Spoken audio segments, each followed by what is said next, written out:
I was visiting home, Romania, and that was in 2018. And my dad took me to a small gathering of people who meet up every Monday night, and they pray for the country, they pray for different kind of situations. And that night, a guest came, and he came like from 400 miles just to be a part of that gathering.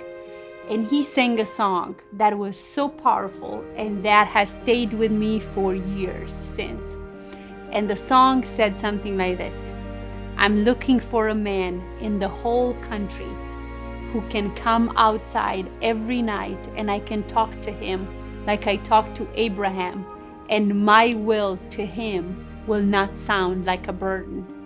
And I remember so vivid those words in my head that was just so powerful that they penetrated my soul, they penetrated my heart. And I was thinking how rare those people are, how much God is looking for just one man who is so obedient to what God is saying that it doesn't really matter whether he tells him to just move from one country to another, or just leave things behind, or start a new business, or start something that it just doesn't make sense to most of the people.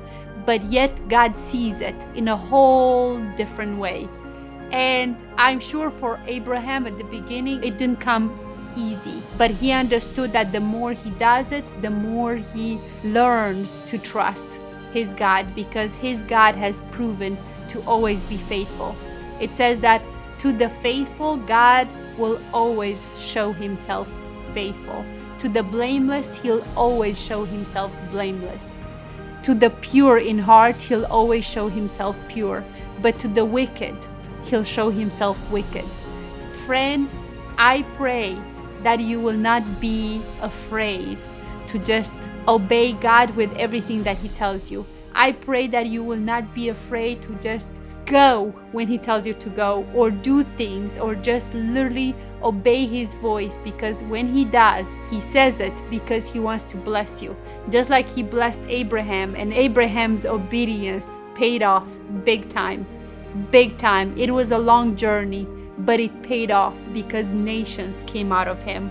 Nations and generations of people were blessed because one man's obedience. So today, friend, I am asking you, are you that man, or are you that woman that God is looking for, that he can speak to you the way he spoke to Abraham every night, every day, every single second, and you will not feel like he puts burdens on you. You will not feel like he just puts too much burden. On contrary, you will feel like his words are light, and everything that he places on your heart is just like fresh water for the soul. And you trust him. You trust him because where he sends you is on a different journey, and what he sees is the big picture. Trust him, friend. Trust him with your life. Trust him with your actions, and trust him with your obedience, because I promise you, obedience is always, always, always rewarded. I pray that you are the one. I pray that you are the man who obeys God, and whose nations will be blessed because of you, or nations will come out because of you. I pray that you are that woman who's not afraid to go outside and to listen to the instruction of what God tells you. And because of you, generations and generations and generations to come will be blessed and empowered because of your obedience.